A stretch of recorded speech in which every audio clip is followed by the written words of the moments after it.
जय हिंद मेरे सेठ सैनियों, और आप सभी का स्वागत है प्रीतम एकेडमी परिवार में। और मैं हूं पंकज कुमार। तो जैसा कि आप लोग देख पा रहे हो, आप लोगों के लिए कक्षा 10वीं का जो हिंदी ए है और हिंदी ए का एक चैप्टर पर डिस्कस करेंगे। और वो चैप्टर क्या है आपका, नागार्जुन जी का एक सुंदर सा चैप्टर है आपका यह दंतुरित मुस्कान। इस चैप्टर के हम लोग बात करेंगे मोस्ट इंपॉर्टेंट सब्जेक्टिव और ऑब्जेक्टिव प्रश्नों पे। तो पीछे अभी तक हम लोगों ने, अगर आप ध्यान से देखोगे तो चैप्टर 1 हम लोगों ने जो सूरदास के पद है उस पर हम लोगों ने डिस्कस कर लिया था।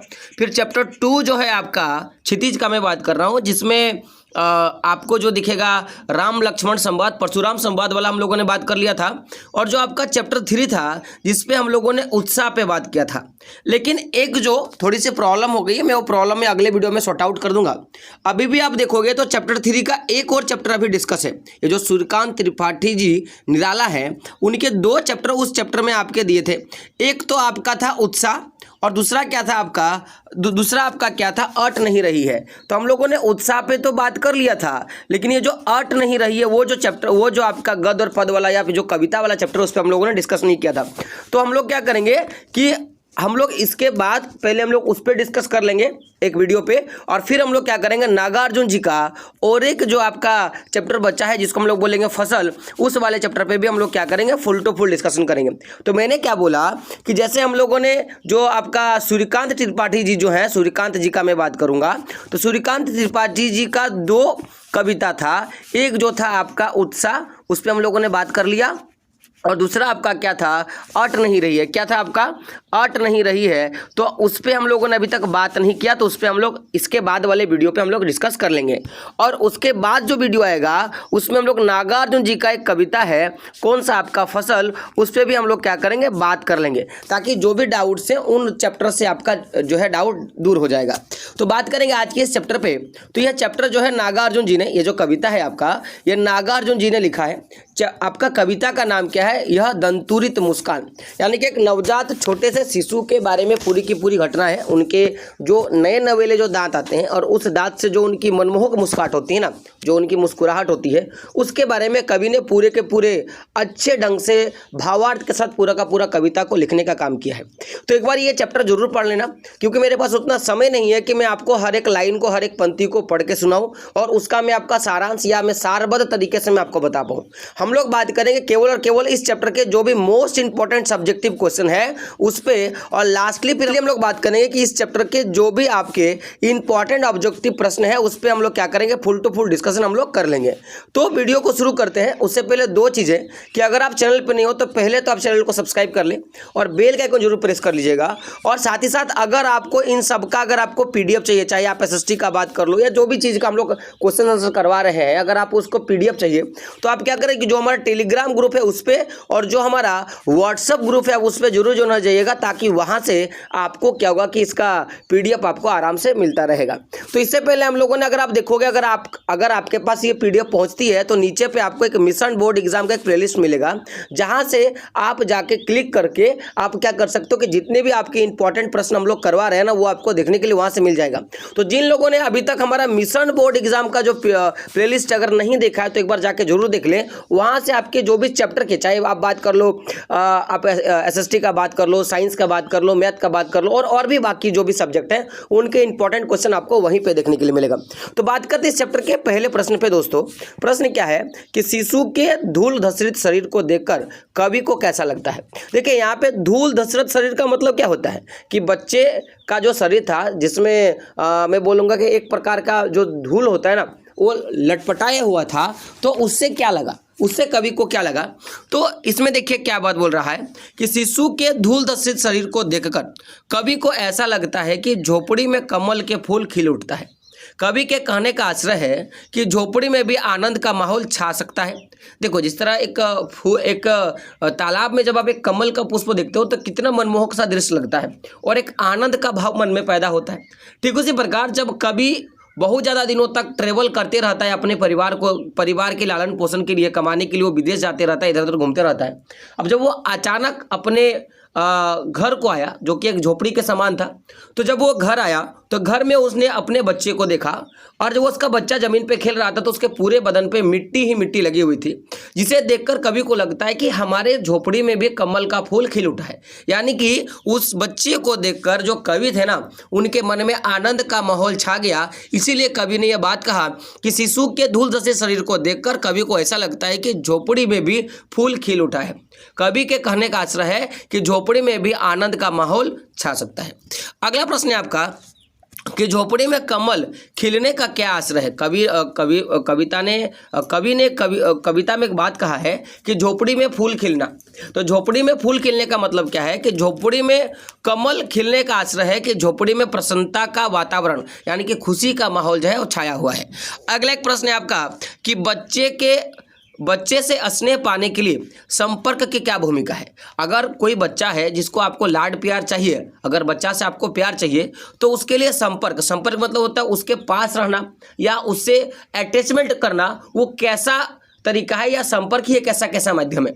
तो आप गौर करना, अगर आपके अगल बगल में कोई बच्चा होगा जिसे आपके अगल बगल में, लेकिन आप उससे कभी बात नहीं करते हो या उसको कभी गोदी में नहीं उठाती है, उसको जाके कभी छूते नहीं हो, तो आपको क्या महसूस होगा कि वो आपसे डरा सा रहेगा, वो आपसे बात नहीं करना चाहेगा, है ना, आपसे वो मिलना नहीं चाहेगा, वो आपको देख के छुपेगा। लेकिन आप क्या करते हो, उससे जाते हो, कभी उसको छूते हो, कभी उसको गोदी में लेते हो, है ना। तो उससे क्या होगा कि बच्चा जब भी आपको देखेगा तो आपको देख के लिपटना चाहेगा। तो यही बात कहा है कि बच्चे से स्नेह पाने के लिए संपर्क की क्या महत्व होता है। तो आंसर क्या है कि बच्चे से स्नेह पाने के लिए संपर्क की बहुत बड़ी भूमिका है। कैसे? बच्चे को अपना बनाने के लिए उनके बीच रहना आवश्यक है। आप देखते हो ना कि जब आपके घर का कोई छोटा सा बच्चा जब आपके पास रहता है ना, तो आपसे कितना अच्छा घुल मिल जाता है। फिर वही बच्चा अगर मान लो कि कहीं दूसरे ओर चला जाता है और कहीं 10-12 दिन वो रह जाता है, फिर जब यहाँ आता है फिर आपको देख के अनजान सा लगता है, वो आपके पास आना नहीं चाहता है। तो अगर आपको बच्चे से अगर स्नेह चाहिए, प्यार चाहिए ना, तो बच्चे के सामने आपको रहना होगा, तभी जाके बच्चा आपसे उतना ज़्यादा अटैच हो पाएगा। अगला एक प्रश्न है आपका, दंतुरित मुस्कान का क्या अर्थ है। इस चैप्टर का सबसे इंपॉर्टेंट प्रश्न है आपका कि दंतुरित मुस्कान क्या है। तो प्रश्न क्या है कि दंतुरित मुस्कान का क्या अर्थ है। और इस चैप्टर का मोस्ट इंपोर्टेंट अगर मैं वीवीआई प्रश्न बात करूं तो आपका यह है, तो किसी नन्हे शिशु के नए दांत भरे मुस्कान को दंतुरित मुस्कान कहा जाता है। यह मुस्कान बड़ी क्या होती है, मनमोहक होती है। गौर से समझिएगा, मैंने क्या बोला कि किसी नन्हे शिशु के नए दांत भरे मुस्कान को दंतुरित मुस्कान कहा जाता है। यह मुस्कान बड़ी क्या होती है, मनमोहक होती है। अगला प्रश्न है आपका मधुपर्क, और यह भी प्रश्न आपका पूछा गया प्रश्न है कि मधुपर्क किसे कहते हैं और मधुपर्क का सांकेतिक अर्थ बताइए, मधुपर्क क्या है। तो बात करेंगे मधुपर्क क्या होता है। शहद, दूध, दही, घी और जल से बना एक तरल पदार्थ होता है। यहाँ मधुपर्क का सांकेतिक अर्थ होता है माँ की आत्मीयता और उनका वात्सल्य। यानी कि कवि कहना चाहता है कि जिस प्रकार से मधुपर्क में शहद का, दूध का, दही का, घी का और जल का एक मिश्रण होता है, और उसमें शहद जैसी स्वाद, दूध जैसा स्वाद, अगर शहद जैसा मिठास, दूध जैसी ताकत, दही, घी और इन तमाम सारे तरल पदार्थों जैसा अगर गुण मिलता है ना उस मधुपर्क में, ठीक उसी प्रकार माँ की जो ममता होती है, माँ की जो आत्मीयता होती है और माँ का जो वात्सल होता है, बच्चों के प्रति जो प्यार होता है ना, उसमें शहद की तरह मिठास, दूध की तरह ताकत, है ना, और घी और तेल की तरह जो है पूरी की पूरी चीज़ें माँ के वात्सल में मिलने का काम करता है। तो इसीलिए कवि ने कहा कि जो माँ का जो माँ की जो आत्मीयता होती है ना, वो मधुपर्क के समान होती है। और मधुपर्क का अर्थ क्या होगा, शहद, दूध, दही, घी और जल का क्या होता है, एक तरल पदार्थ होता है। अगला प्रश्न पे बात करेंगे। प्रश्न पे बात करने से पहले आप ये जानते हो ना, इसे सब्सक्राइब जरूर कर लीजिएगा, ठीक है। अगले प्रश्न में बात करेंगे। अगला प्रश्न है आपका, देखोगे दो तरह के प्रश्न पूछे जाते हैं कि कवि उस मोहक शिशु की माँ को धन्य क्यों कह रहा है, दो कारण देने के लिए बोलेगा।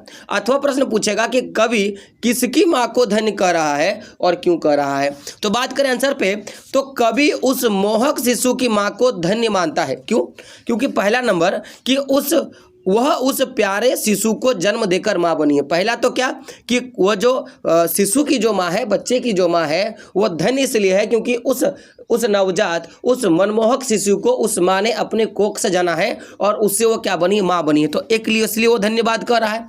दूसरा क्या है कि वह सुंदर शिशु का पालन पोषण करती है। तो जो सुंदर शिशु उसके घर में है उसका वो क्या कर रही है, पालन पोषण कर रही है और उसकी छवि को क्या करती है, वो निहारती रहती है और दोनों के बीच में जो आई कांटेक्ट होता है ना वो करती रहती है। तो इसके लिए जो है कवि उसकी माँ को धन्यवाद कह रहा है। अगला प्रश्न है आपका, प्रश्न क्या है कि दंतुरित मुस्कान किसे कहा गया? मृतकों में जान डालने की शक्ति किसमें है? आश्रय स्पष्ट करना है, इसके बारे में आपको बताना है। तो हम लोगों ने क्या देखा था, किसी नन्हे शिशु के नए दांत भरे मुस्कान को दंतुरित मुस्कान कहा गया है।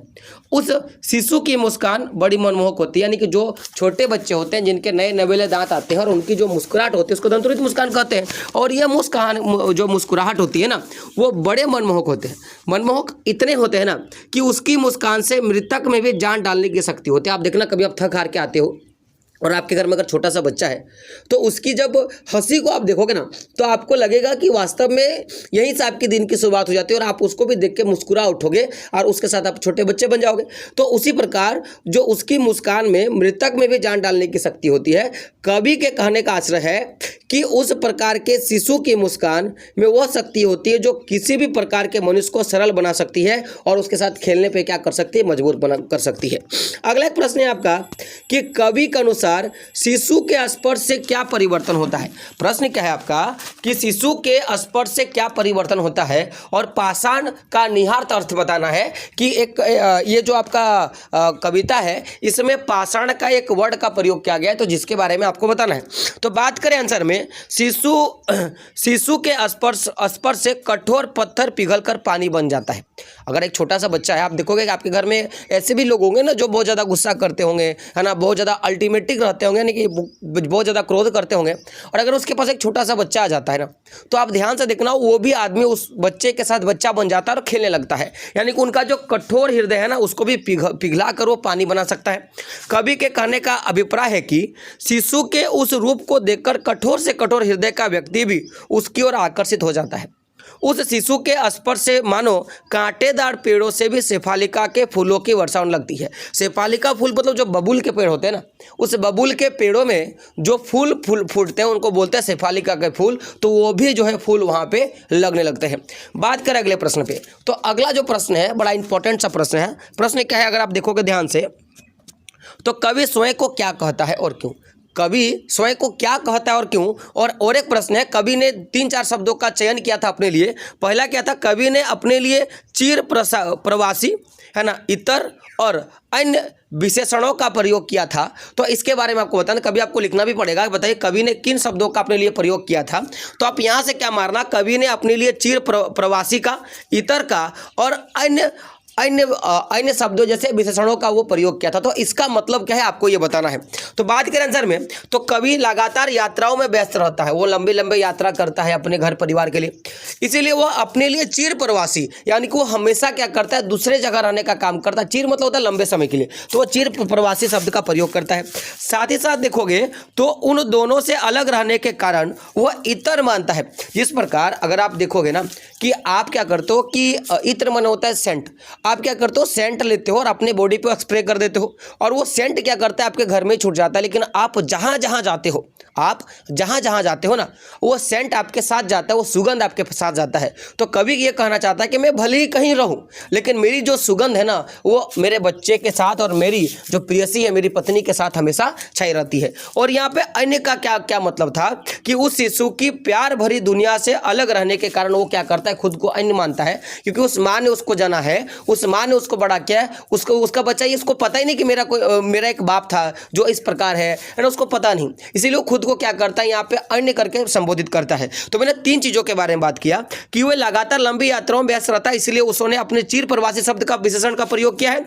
उन दोनों से अलग रहने के कारण वह अपने आप को इत्र मानता है। उस शिशु की प्यार भरी दुनिया से अलग रहने के कारण वो आपको क्या मानता है, अन्य मानने का काम करता है। ये तीनों के तीनों चीज़ आपको याद करने हैं। अगले प्रश्न है आपका, प्रश्न क्या है आपका देख सकते हो, बच्चे की मुस्कान और बड़े की मुस्कान की में अंतर बताना है। और ये बहुत सालों से पूछा जाने वाला इंपॉर्टेंट सा प्रश्न है जिसको आपको कर लेना है। बात करें आंसर पे। तो बच्चे की मुस्कान निश्चल और भोली होती है। देखो बच्चा किसी को भी देख के मुस्कुराता है, चाहे वो कितना भी से पापी इंसान क्यों ना हो, वो कितने कठोर से कठोर इंसान क्यों ना हो, वो सबको देखकर मुस्कुराता है। तो यानी कि बच्चे की जो मुस्कान होती है ना, उस पर किसी तरह का कोई पाप नहीं होता, किसी तरह का छलावा नहीं होता, वो भोली होती है। वहीं अगर हम बात करें कोई बड़े व्यक्ति का, तो उसमें कोई छल या स्वार्थ नहीं रहता। किसमें? बच्चे का जो मुस्कान होता है उसमें कोई स्वार्थ और छल नहीं होता। बच्चे की मुस्कान स्वाभाविक होती है और जो उसका मुस्कान आता है ना, वो स्वाभाविक, वो किसी के लिए भी वो क्या कर सकता है, हंस सकता है। लेकिन दूसरी ओर बात करें तो बड़ों की मुस्कान कुटिल और स्वार्थी होता है। लोग जो होते हैं अगर किसी को देख के हंस रहे हैं ना, तो उसमें भी उनका स्वार्थ छुपा होता है। अगर वो किसी को देख के कुछ मतलब बोल रहे हैं ना, तो उसमें भी कोई ना कोई स्वार्थ छुपा होता है। तो वही बात किया जाए, बच्चों की जो मुस्कान निश्चल और क्या होती है, भोली होती है, इसमें कोई स्वार्थ छुपा नहीं होता। लेकिन जो बड़े होते हैं उनके मुस्कान में कुटिलता का जो है आपका कुटिलता आपको देखने के लिए मिलेगा। वे अपनी मुस्कान को माप तोल कर स्वार्थ के लिए प्रदर्शित करते हैं। देखिएगा बड़े लोग होते हैं ना, वो हंसते भी उतना जितना उनको जरूरत है ना, ज़्यादा भी नहीं हंसेंगे और आपके समय इतने भी नहीं हंस देंगे कि आपको प्रॉब्लम हो जाए। तो उस पर कहीं ना कहीं माप तोल का स्वार्थ छुपा होता है। वे कभी भी अपनी प्रसन्नता व्यक्त करने के लिए भी करते हैं। और जो बड़े बड़े लोग होते हैं ना, वो अपने स्वार्थ को दिखाने के लिए कि मैं बहुत ज़्यादा खुश हूँ, उसके लिए भी वो क्या करते हैं, हंस देते हैं। लेकिन बच्चों का ऐसा नहीं होता है, उनका मन क्या वो हंस देता है। बड़े लोगों की मुस्कान लोक व्यवहार का एक अंग होता है। जो बड़े लोग होते हैं वो हंसते इसलिए है ताकि लोग उनको ठीक माने, अच्छा माने, इसलिए भी क्या करते हैं, हंस देते हैं। तो ये आपका आंसर। तो आंसर क्या है कि बच्चों की मुस्कान निश्चल और भोली होती है, उसमें कोई छल या स्वार्थ नहीं रहता। बच्चों की मुस्कान स्वाभाविक होती है। दूसरी ओर बड़ों की मुस्कान कुटिल और स्वार्थी भी होती है। वे अपनी मुस्कान को माप तोल कर स्वार्थ के लिए प्रदर्शित करते हैं। वे कभी भी प्रसन्नता व्यक्त करने के लिए भी करते हैं। बड़े लोगों की मुस्कान लोक व्यवहार का एक अंग होता है। अगला प्रश्न है आपका। प्रश्न बड़ा इंपॉर्टेंट है। प्रश्न क्या है? शिशु को बाहरी संसार से मिलाने में माँ की क्या भूमिका है? देखो माँ ही होती ना कि जो शिशु को बाहरी संसार से मिलाती है। समझिएगा कैसे? सबसे पहले शिशु क्या करती है, 9 महीने तक उसके माँ के कोख में रहता है। उस समय उसका और बाहरी संसार का कोई जो है संपर्क नहीं रहता। फिर 9 महीने के बाद जब बच्चे पैदा हो जाते हैं, माँ के कोख से वो बच्चा पैदा होता है, फिर उसके माँ की ही कोख से वो बच्चा बड़ा होता है, उसका लालन पालन पोषण होता है। और उसकी माँ ही है जो सबसे मिलाने का काम करती है कि देखो ये तेरा चाचा है, ये तेरी बुआ है, ये तेरे पापा है ना, ये तेरी मैं बोल सकता हूँ मामा जी हैं। यानी कि तमाम वो सारे चीज़ जो है एक बच्चा करने का काम करता है, मतलब उसकी माँ, बच्चा जो जानने का काम करता है वो उसकी माँ करवाती है।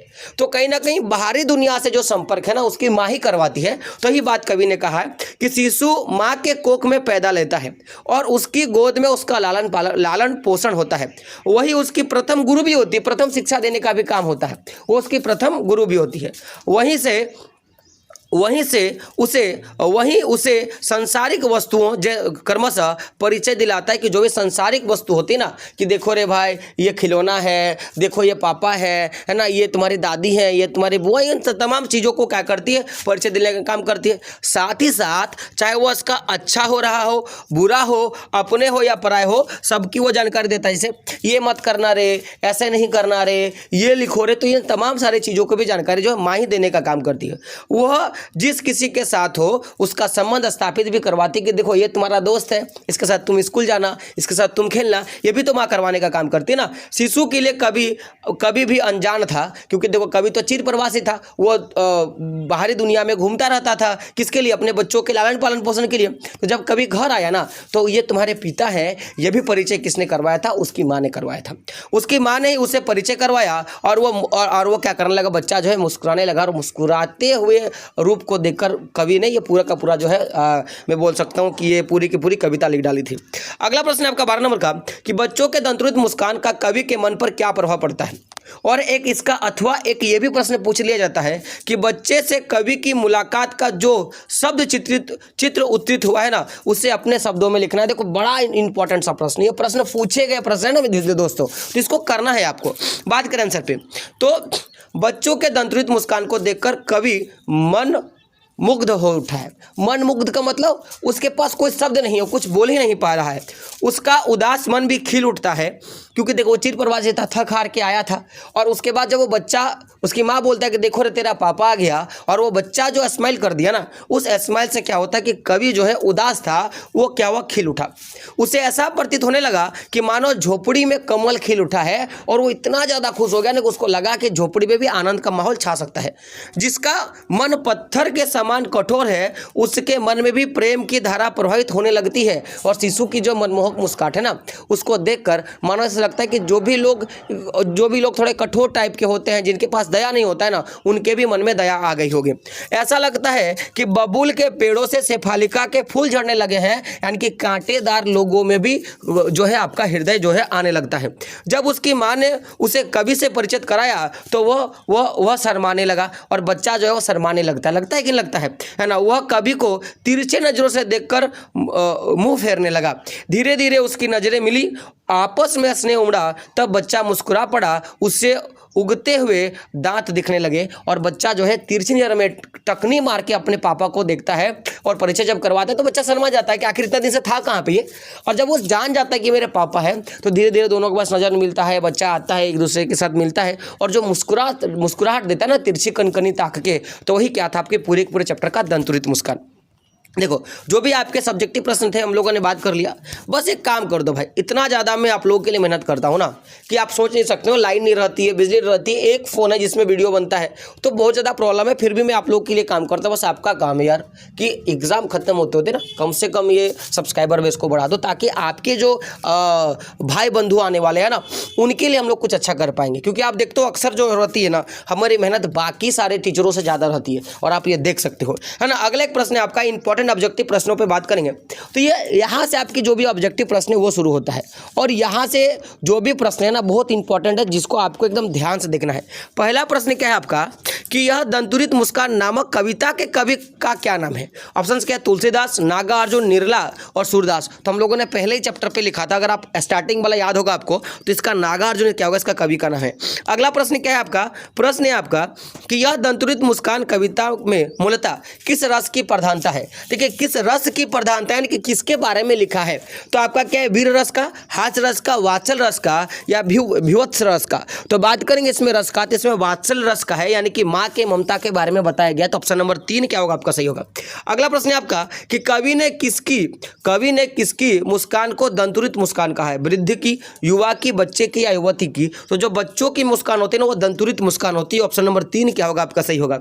अगला प्रश्न है आपका, कवि के अनुसार छोटे बच्चों की मुस्कान कैसी होती है। कुटिल, कोमल एवं पवन, बनावटी या डरावनी। तो जो बच्चों की मुस्कान होती है ना वो कोमल और पावन होती है। पवन नहीं होगा, क्या होगी, पावन होती है। ठीक है, अगले प्रश्न में बात करेंगे। अगला प्रश्न आपका 5 नंबर का, किसकी मुस्कान इतनी मनमोहक होती है कि मुर्दे में भी जान डाल सकती है। माँ की, पिताजी की, नन्हे शिशु की या दादाजी की। तो जो नन्हे शिशु होती है ना उनकी जो मुस्कुराहट होती है वो मृतकों में भी क्या कर सकती है, जान डाल सकती है। अगला प्रश्न है आपका, बच्चों की दंतुरित मुस्कान किसमें भी जान डाल देगी, है ना, रोगी में, पक्षी में, कमजोर में या मृतक में। तो मृतक में क्या करेगी, जान डाल देगी। अगला प्रश्न है आपका, कवि की झोपड़ी में क्या खिल रहे थे। जलजात, गुलाब, गेंदा या फूल। तो देखिए जलजात का मतलब क्या होता है, कमल का फूल। तो क्या होगा, जलजात आपका इसका आंसर होगा। ऑप्शन नंबर 1 क्या होगा आपका, सही होगा। अगला प्रश्न है, जलजात का क्या अर्थ है। गुलाब का फूल, कमल का फूल, जूही के फूल या बेली के फूल। तो क्या होगा, कमल का फूल इसका अर्थ होता है। ऑप्शन नंबर 2 क्या होगा आपका, सही होगा। अगला प्रश्न है, किससे छूने से शेफालिका के फूल झड़ने लगते हैं। हवा को, क्या दंतुरित मुस्कान को, है ना, उसके बाद क्या है, बादल को या जल को। तो याद रखिएगा दंतुरित मुस्कान को यहाँ पे देखने होगा, छूने की जगह क्या होगा, देखने को। तो दंतुरित मुस्कान को देखने के बाद शेफालिका के फूल झड़ने लगते हैं, कांटेदार वृक्षों के भी फूल खिल उठते हैं। ऑप्शन नंबर 2 क्या होगा आपका, सही होगा। अगला प्रश्न 10 नंबर का, कि किसके प्राणों का स्पर्श पाकर कठिन पाषाण पिघल जाता है। तो देखिएगा बच्चों का स्पर्श पाकर जो कठोर पाषाण है वो भी क्या होते हैं, आपके पिघल जाते हैं। अगला है, पिघल कर जल बन गया होगा, कठिन पाषाण से क्या तात्पर्य है। प्रश्न क्या है कि पिघल कर जल बन गया होगा कठिन पाषाण से क्या तात्पर्य है। तो प्रश्न क्या है, हृदय कठोर हृदय का सरल हृदय बनना, हृदय का उदार हो जाना, हृदय के विकारों से युक्त होना, पाषाण का पिघल कर जल बन जाना। तो 11 नंबर का जो प्रश्न है, प्रश्न क्या है आपका कि पिघल कर जल बन गए हो कठिन पाषाण से क्या तात्पर्य है। तो इसका मतलब क्या होगा कि जो आपके कठोर हृदय का सरल हृदय बन जाना, यानी उनका साधारण बन जाना, ये आज का आंसर होगा। ऑप्शन नंबर 1 क्या होगा आपका सही होगा। अगला प्रश्न है, पाषाण पिघलने से क्या तात्पर्य है। कठोर हृदय से दया उत्पन्न होना, हृदय का गलना, पत्थर बनना या पत्थर से पानी बनना। तो 12 नंबर जो है इसका आपका आंसर क्या होगा माय डियर फ्रेंड। इसका आंसर हो जाएगा ऑप्शन नंबर 1, कठोर हृदय से दया उत्पन्न होना। ऑप्शन नंबर 1 क्या होगा आपका सही होगा। अगला प्रश्न है आपका कि यह दंतुरित मुस्कान कविता में कवि धन्य किसे कहता है। बालक और उसकी माँ को, बालक को, बालक की माँ को और स्वयं को। जो 13 नंबर का आंसर क्या होगा इसमें होगा बालक और बालक की माँ को कवि जो है धन्यवाद कहता है। ऑप्शन नंबर 1 क्या होगा आपका सही होगा। अगला प्रश्न है, यह दंतुरित मुस्कान में कवि को एकटक को निहारता है। देखो लास्ट में जब उसकी माँ ने कहा कि ये तुम्हारे पिताजी है तो वो शर्मा गया। शर्माने के बाद क्या करता है, वो अपना चेहरा छुपा लेता है। फिर क्या करता है, कनकनिया से यानी कि आपके आंख के एक कोने से क्या करता है, अपने पिता को देखने का काम करता है। तो ये काम कौन कर रहा था, शिशु कर रहा था ना। तो ऑप्शन नंबर 2 क्या होगा आपका सही होगा। अगला प्रश्न है, देखते ही रहोगे अभिनेश। यहाँ अभिनेश का शाब्दिक अर्थ बताना है। सुंदर लगना है ना, क्या है, अपलक लगाकर देखना, सोते हुए देखना या निवाकरण। तो आपका 15 का आंसर क्या होगा। अभी यहाँ पे क्या होगा, ऑप्शन नंबर 2 क्या होगा, अपलक लगाकर देखना। अपलक लगाकर देखना मतलब कि वो बिना पलक झपकाए वो क्या करता है, अपने पिता को देख रहा है। ऑप्शन नंबर 2 क्या होगा आपका सही होगा। अगला क्या है, कवि और छोटे बच्चे के लिए परिचय का माध्यम कौन बनती है। बच्चे की माता, बच्चे की दादी, बच्चे की बहन या बच्चे की भाई। तो बच्चे की माता क्या करती है, सबके साथ परिचय कराने का काम करती है। तो ऑप्शन नंबर 1 क्या होगा सही होगा। अगला प्रश्न है आपका कि कवि ने चीर प्रवासी किसे कहा है। बच्चे को, बच्चे की माँ को, स्वयं को या लोगों को। तो स्वयं को क्या कहा है, वो चीर प्रवासी कहा है। हम लोगों ने इससे पहले हम लोगों ने पढ़ा था, या उन्होंने इतर भी कहा है, स्वयं को अन्य भी कहा है। ये भी बात आपको याद रखना है कि प्रस्तुत कविता में कवि किसके आंखें चार हुई है। प्रस्तुत कविता में कवि की किससे आंखें चार हुई है। बच्चे की माँ से, बच्चे के पिता से, बच्चे के भाई से, स्वयं के बच्चे से। तो स्वयं के बच्चे से क्या होती है, आंखें चार होती है। ऑप्शन नंबर 4 क्या होगा आपका सही होगा। अगला प्रश्न है आपका, कवि को क्या छविमान लगता है। धूप, छाया, बच्चे की मुस्कान या बच्चे की माँ। तो 19 का आंसर क्या होगा अगर मैं बात करेंगे, है ना। तो छायामान जो लगता है ना, वो क्या लगता है, बच्चे की मुस्कान लगता है। ऑप्शन नंबर 3 क्या होगा आपका सही होगा। तो देखिए इस चैप्टर के जो भी आपके इंपॉर्टेंट प्रश्न थे, चैप्टर क्या था आपका, दंतुरित मुस्कान। इसका जो इंपॉर्टेंट प्रश्न था मैंने आपको करवा दिया। अब आपका काम बनता है कि वीडियो को शेयर करना, वीडियो को समझना, याद करना, क्योंकि देखो ज़्यादा समय नहीं बचा। एक बात रखना कि जो भी आपके गद्य वाले चैप्टर हैं या जो भी आपके कविता वाले चैप्टर ना, वही सबसे ज़्यादा आपके प्रॉब्लम देने वाले चैप्टर्स होते हैं। तो मैं वो आपको करवा दूंगा ताकि आपके जो भी डाउट्स है ना वो दूर हो जाएगा। बाकी तो आप ऑलरेडी बुक रीडिंग करके वो कर ही लोगे, तो वो आपको कर लेना है। या फिर समय बचेगा तो मैं वो भी करवा दूंगा, उसका भी आपको टेंशन नहीं लेना है। तो दोस्तों मिलते हैं अगले वीडियो में, तब तक के लिए जय हिंद, जय भारत और आपका दिन शुभ हो।